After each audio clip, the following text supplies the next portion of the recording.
Ya.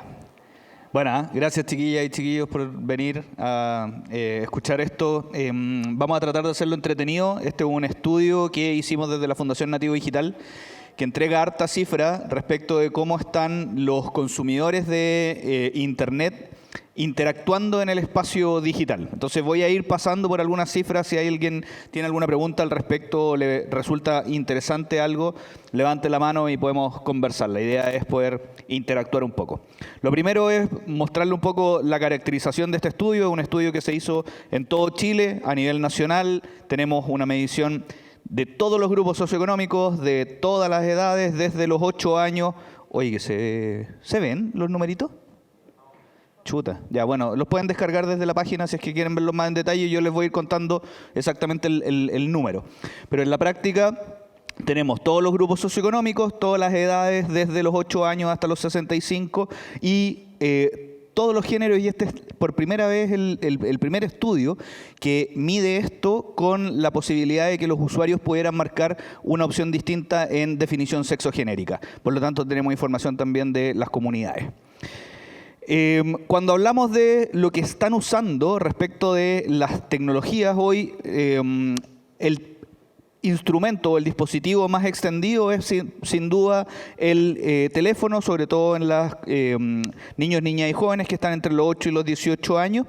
Luego el Smart TV y el computador. Es interesante esto porque el computador hasta hace unos 5 años atrás no tenía mucha penetración en los chiquillos más jóvenes. Lo relevante o lo interesante de esto es que este estudio fue hecho post pandemia y una de las cosas que pudimos observar es que muchos pasaron de no tener celular propio a tener celular propio. Antes de la pandemia los números eran cercanos al 54, 56% de los chiquillos y chiquillas que reconocían que tenían un celular propio con acceso a Internet. Hoy tenemos cerca de un 93, un 94% de chiquillos que tienen su teléfono propio. Ahora, lo interesante es que además lo tienen con acceso a Internet y muchos de ellos tienen datos móviles. Eso pasa porque se amplía la oferta. Muchísimas gracias, compa. Se amplía la oferta de posibilidades de acceso, de los planes empiezan a bajar los precios, por lo tanto el dato móvil empieza a ser más presente a diferencia de lo que ocurría antes, donde normalmente se conectaban por Wi-Fi. Ahora, en los adultos también pasa algo similar, pero como pueden ver hay una diferencia, hay una modificación respecto de lo que tienen los niños, niñas y jóvenes, y es que en los adultos el computador está más presente que la televisión en cuanto a usabilidad cotidiana y ya cerca de un 98,8% con el margen de error, casi los 100% de la totalidad de las personas encuestadas aseguran que tienen un celular propio que puede tener algún tipo de conexión a Internet. Ahora, lo interesante acá también es que tienen muchísimo más datos móviles que lo que tenían en el año 2019 cuando hicimos por primera vez este estudio. Este estudio se hace cada 2 años aproximadamente. Y lo que podemos observar es que el acceso a Wi-Fi también aumentó muchísimo durante la pandemia. Entenderemos por qué. Acá hay cosas más entretenidas que para nosotros son relevantes, que tienen que ver con dónde estamos, ¿cachai? Que es como las herramientas digitales han abierto espacios donde las comunidades nos relacionamos. Ya eso es un poco lo que hay que entender, que los espacios digitales son espacios de socialización, ya así los concebimos, o espacios de acciones funcionales. Y lo que podemos ver es que la red social por excelencia en la que nos encontramos, se encuentran, yo ya no estoy dentro del grupo 8-18, pero los que se encuentran los chiquillos de 8 a 18 años es WhatsApp, YouTube y TikTok, que se pegó una disparada gigante en 2019. TikTok con suerte llegaba al 17% de usabilidad en este grupo etario. En 2021-2022 estamos llegando al 72% aproximadamente de uso de TikTok y TikTok superó Instagram. Y esto es bien interesante porque habla de una migración. Y aquí voy a poner un ejemplo un poco con la lámina que viene, voy a volver después, pero si se fijan, en las redes sociales más usadas por los adultos sobre 18 años, podemos observar que todavía está Facebook.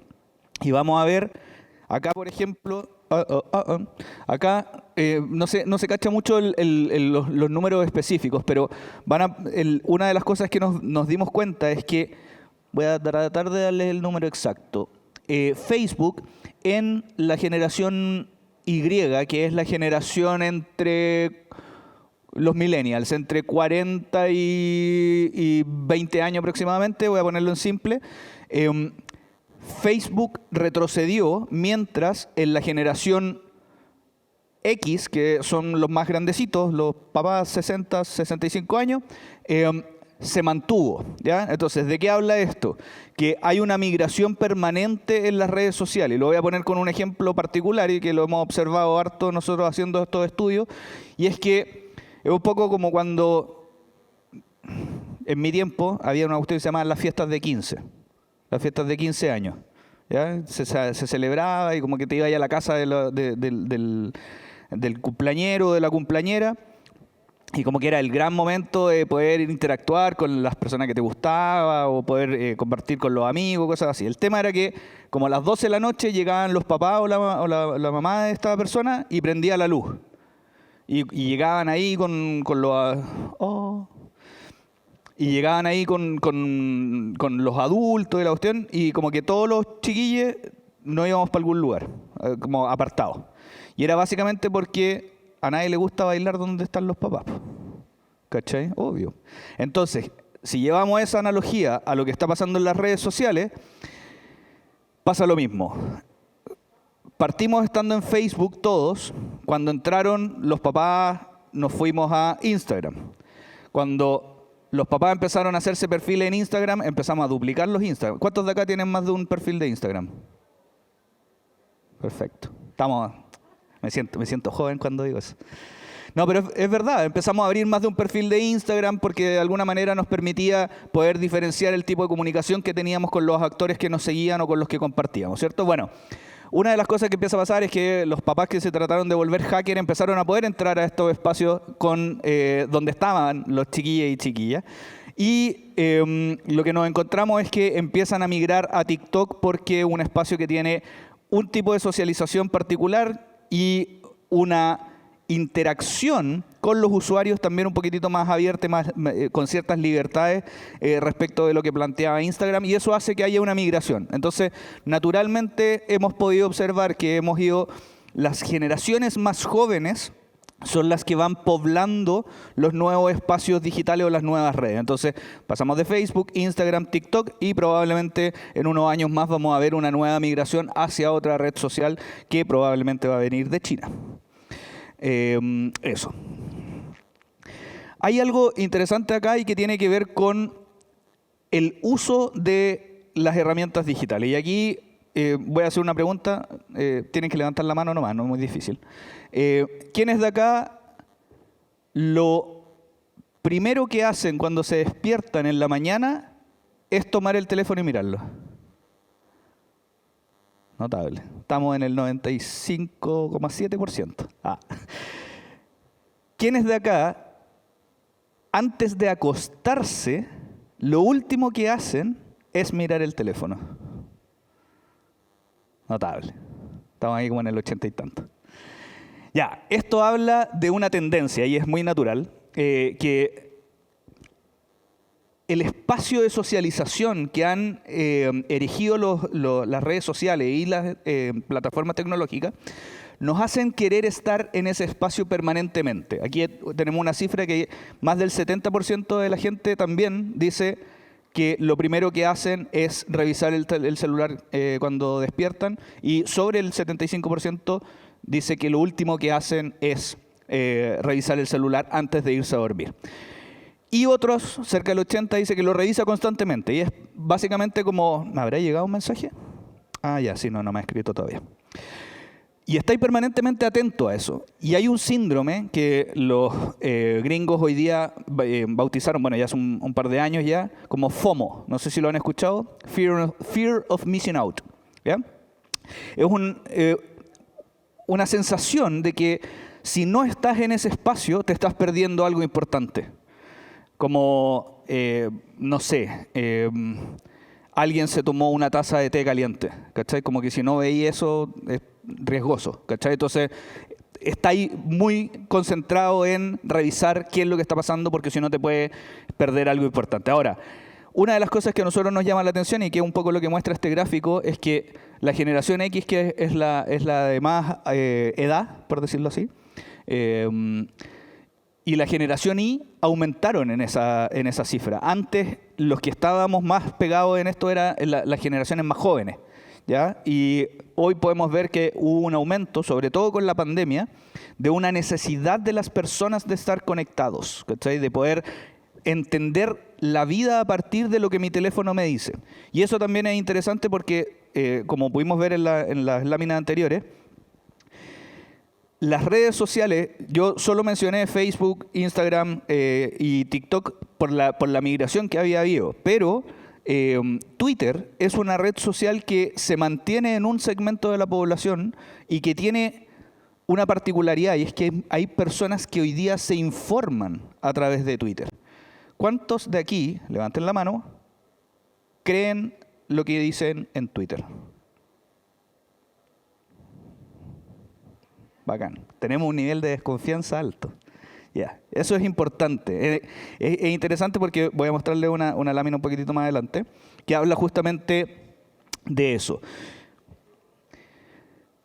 Acá hay algo que pasó también con la pandemia. Este estudio, como les decía, mide, esta es la segunda versión, antes habíamos medido antes de la pandemia.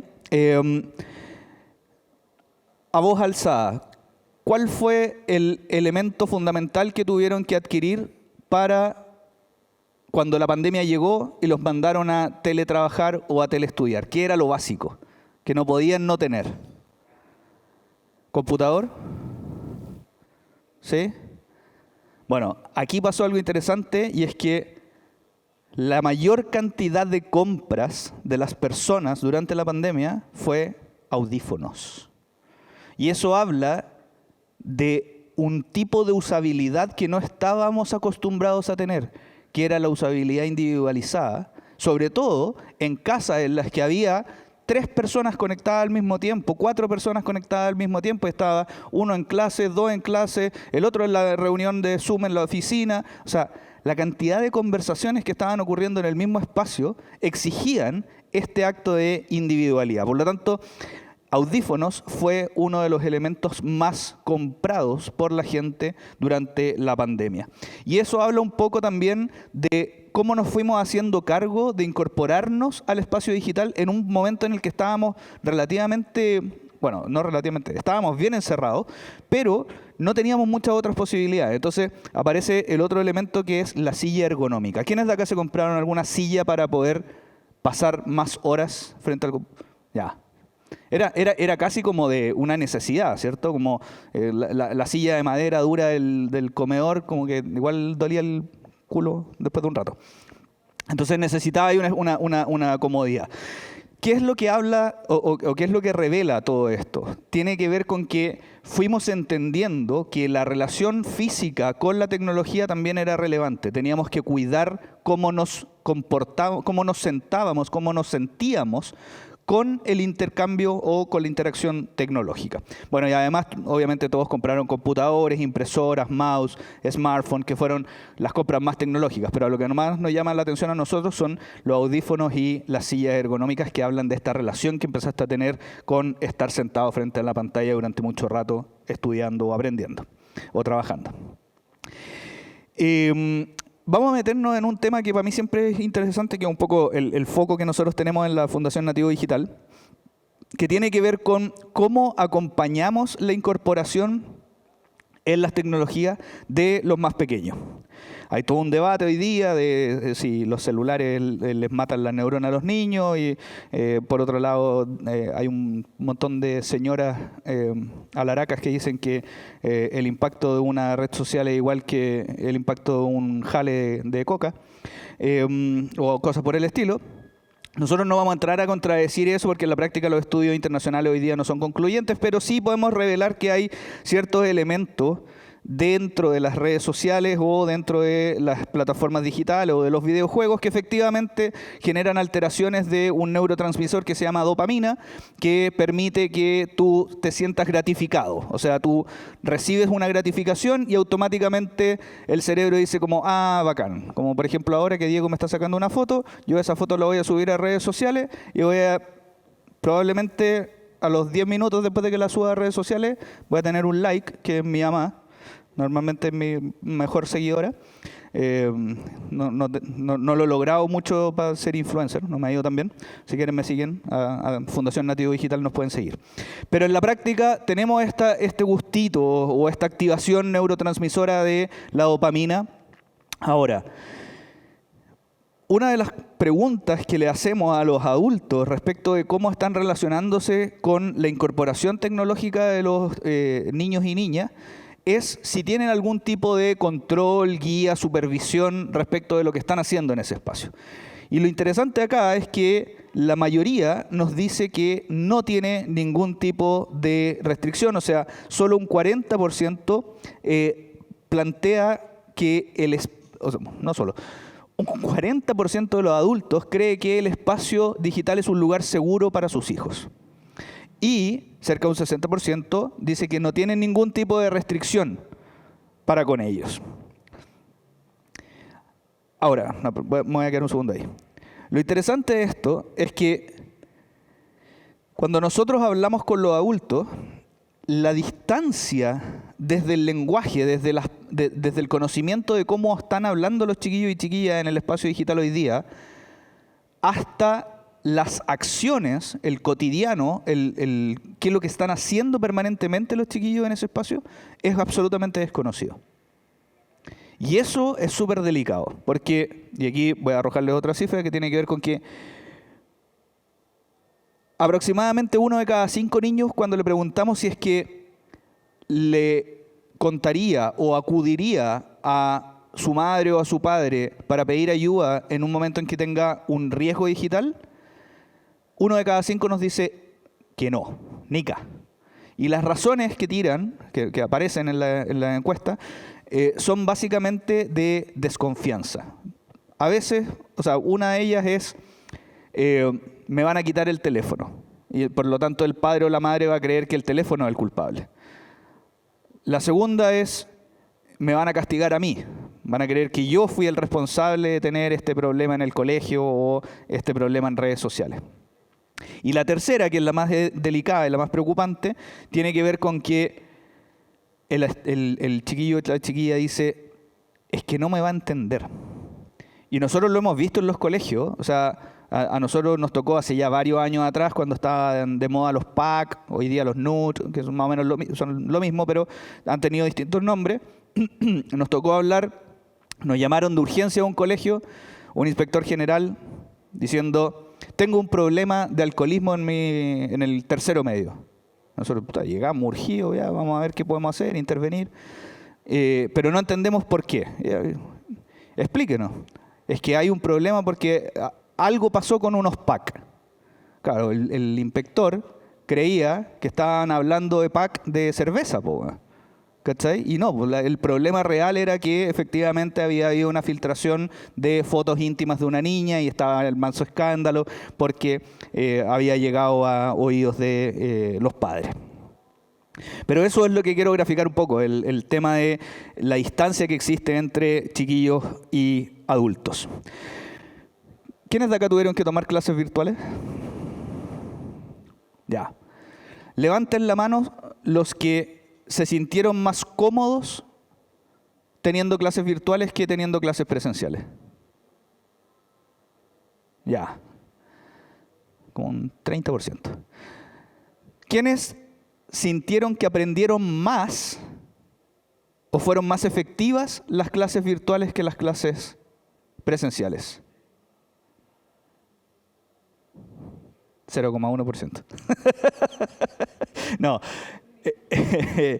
Ya, esto habla de algo muy, muy particular, y es que efectivamente las distintas mediciones nos revelan que sintieron que hubo cierta comodidad a la hora de hacer clases online, pero que no era relevante, no era el factor para hacerlo, sino que era porque estábamos obligados. Pero además, la gran mayoría de las personas confirmaron que sentían que aprendían mucho menos teniendo clases virtuales. Y eso también para nosotros es relevante porque habla de que el proceso de enseñanza-aprendizaje que ocurre en el aula es muchísimo más que una clase lectiva. Es un espacio de interacción, es un espacio de socialización donde se aprende en conjunto y no necesariamente donde tú vas a recibir una lección que es una lección instruccional. Ya, esta a mí es una de las que me gusta. ¿Cuántos de ustedes tuvieron que tomar así como, no, esta es más entretenida? ¿Cuántos de ustedes durante la pandemia como que empezaron a ver más tutoriales? Ya, bacán. También pasó, y está en este estudio, cerca de un 42% de las personas, pucha, que lata que no se vea el numerito, bien, pero 42% dice ahí, cerca del 42% de las personas dijo que efectivamente una de las formas que había tenido de seguir haciendo cosas o aprendiendo cosas, o sea, ¿quién de acá no vio los tutoriales de masa madre? Po? Todos cocinando pan de masa madre. Y lo interesante de esto es que el tutorial se transformó en una herramienta de aprendizaje. Porque tiene dos particularidades, a diferencia de lo que es una clase normal o una clase lectiva. La primera es que el tutorial lo puede hacer cualquier persona a la que le resulte. ¿Cachai? Normalmente, no creo que, o sea, igual hay unos fail ahí, pero normalmente el tutorial lo suben cuando le resulta. ¿Cachai? Entonces, lo primero es que lo puede hacer cualquier persona. De hecho, no sé, porque yo vi niñas de 6 años y que estaban haciendo tutoriales de slime y el tutorial de slime lo estaba viendo una niña de 12, 13 y perfectamente lo seguía. Entonces, de alguna manera había como esta validación de la niña más joven o la niña más chica haciendo la clase. ¿Cachai? Y es interesante esa modificación porque normalmente hemos estado acostumbrados a que el adulto más grande es el que te enseña y es el que tiene mayor conocimiento. No, aquí tenemos una variación de esa figura. Y lo otro interesante es que la clase instruccional normalmente te da como dice el nombre, instrucciones, ¿ya? Pero acá lo interesante es que tú vas experimentando en la medida en que vas viendo el tutorial. Lo repites, lo replicas, buscas que llegue a un resultado. Normalmente te queda más o menos como en el video, a veces normalmente no, pero lo intentáis. Hay un acto de experimentación. Entonces es interesante lo que ha significado la incorporación de los aprendizajes a través de tutoriales y, como podemos ver, durante la pandemia aumentó muchísimo. De 19 antes de la pandemia a 42,8 post pandemia. Voy a ir rapidito. Sexpun, no es según.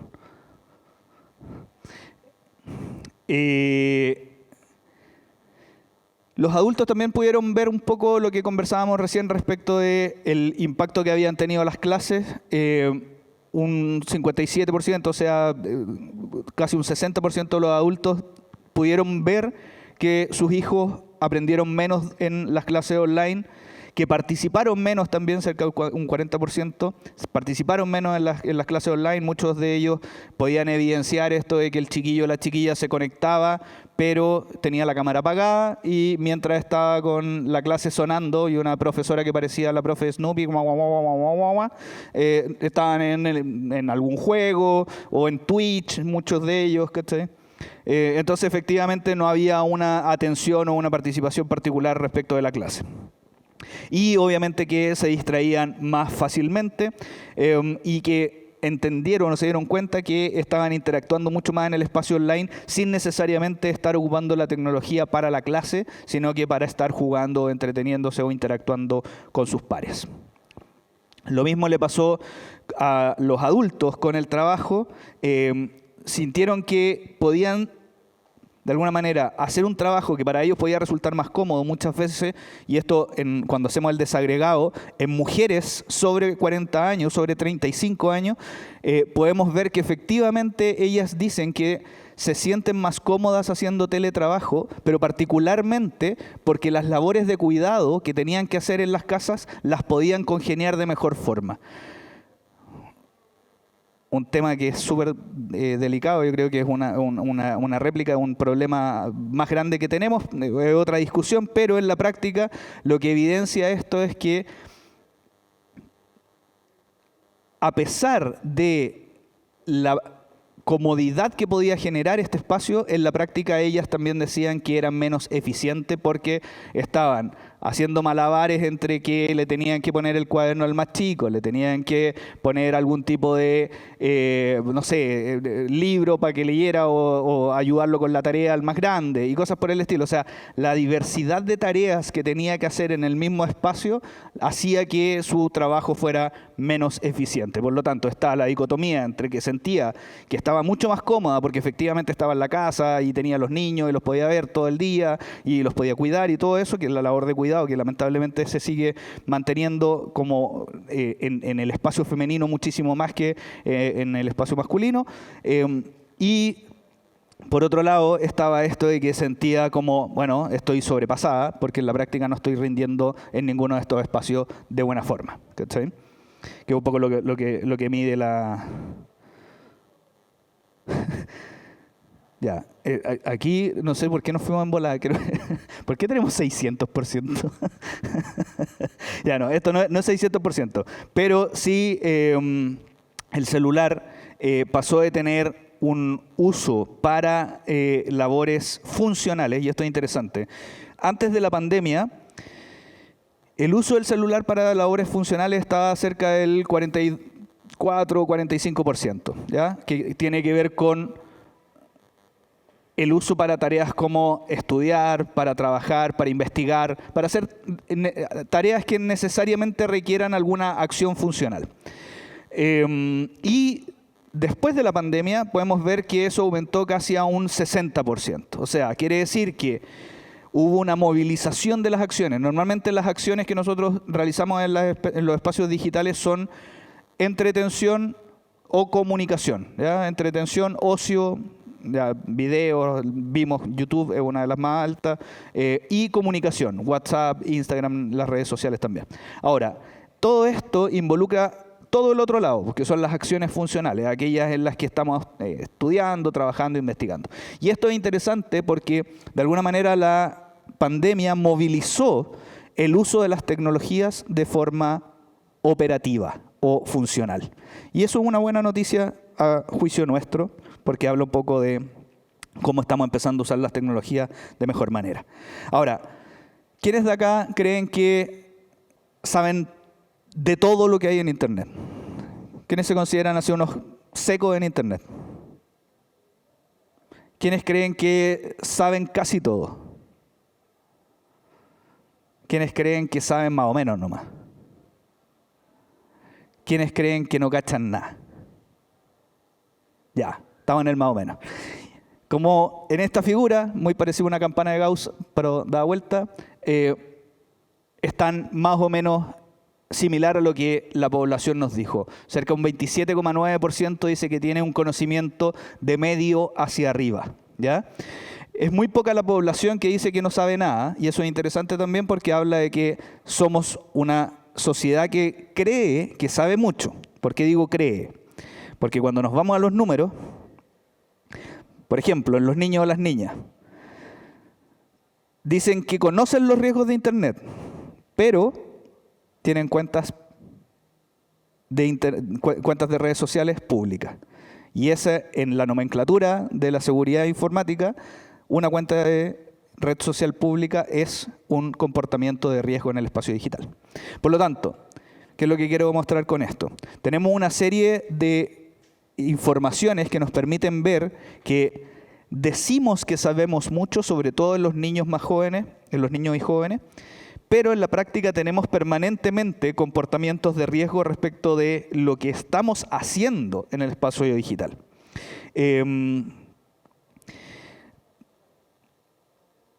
Acá, por ejemplo, los números no se van a ver muy bien, pero una de las cosas que a nosotros nos interesa es que no se nota mucho la diferencia de color, pero en este gráfico,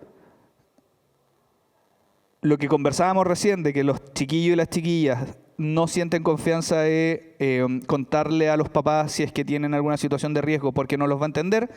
Acá el número revela que más de un 30% de los padres y de las madres sienten que sus hijos saben más que ellos de Internet o de las tecnologías.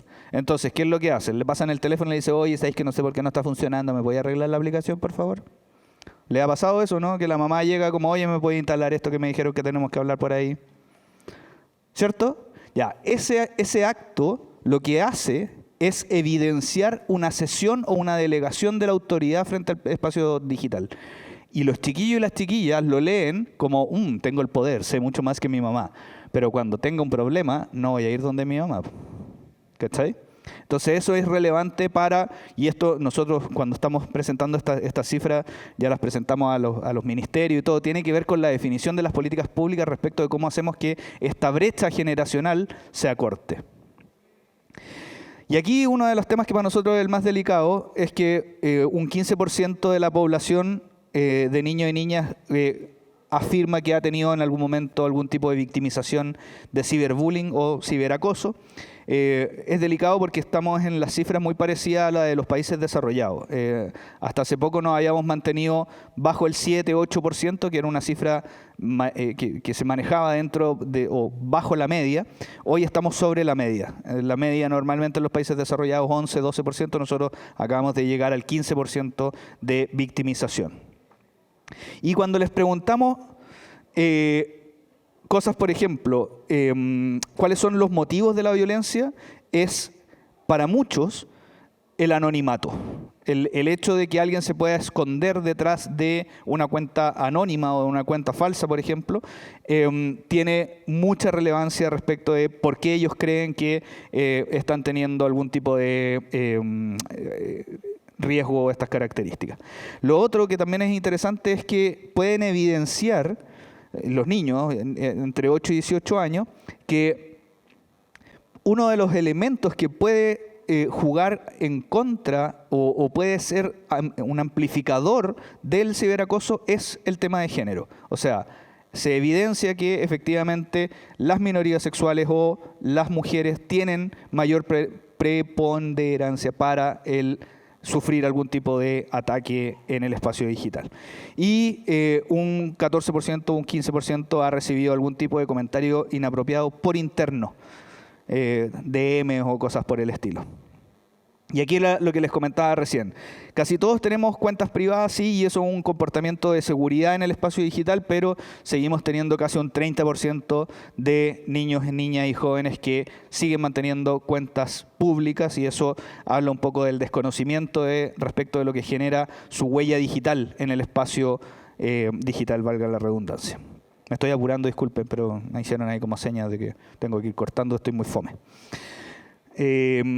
Ya, bueno, los riesgos digitales, la gente como que ya por lo menos entiende un poco el tema de la suplantación de la identidad, los hackeos, el ciberbullying, dicen conocerlo efectivamente, pero lo interesante acá es que cerca de un 25%, un 26% de las personas nos dicen que efectivamente han vivido alguna situación de hackeo. ¿Quiénes de acá alguna vez han vivido algún hacking? Ya. Los más comunes y lo interesante son los phishing o aquellos en los que te roban la contraseña, ¿ya?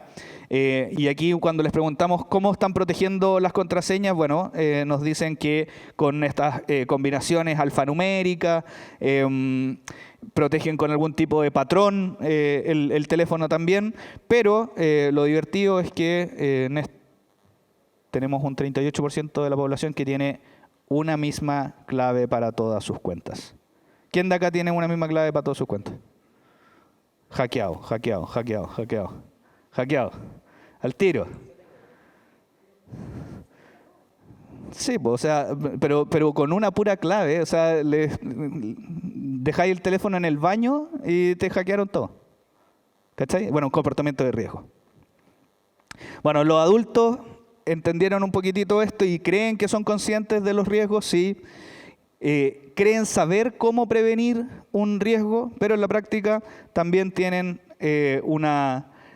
comportamiento inadecuado y, por ejemplo, siguen teniendo sus redes sociales públicas a pesar de todas las campañas que hemos hecho en torno a cuidar ese espacio. Creen que las interacciones en redes sociales y pagar cuentas de servicios son sus principales acciones porque en la práctica lo que hacen es tener una relación con la tecnología más funcional.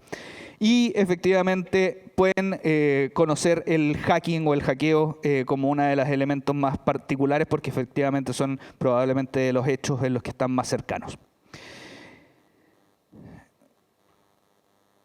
En general, las conclusiones que nos revela este estudio son... Voy a tratar de graficarlas de la forma siguiente. Por un lado, tenemos una autopercepción de las personas que creen que porque tienen un teléfono celular son bacanes en Internet. O sea, son bacanes en la herramienta y como que juran que porque tienen el nuevo iPhone como que son más tecnológicos que todos. ¿Cachai? Tener el aparato no es sinónimo de tener un conocimiento amplio. Saber editar una foto y subirla a Internet no es sinónimo de que seas programador. ¿Cachai?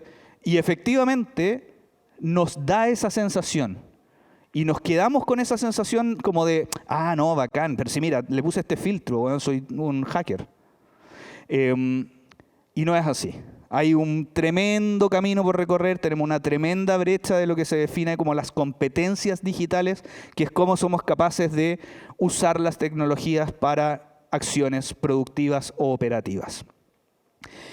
Otro de los elementos como de la conclusión tiene que ver con que sabemos que existen los riesgos, pero tenemos baja percepción del riesgo. ¿Qué quiere decir esto? Que somos personas que podemos decir, ah, sí, no, si yo cacho lo que es el hackeo. Sí, no, si a mí una vez me contó una vecina que le hackearon ahí en la casa, le entraron a robar con la llave.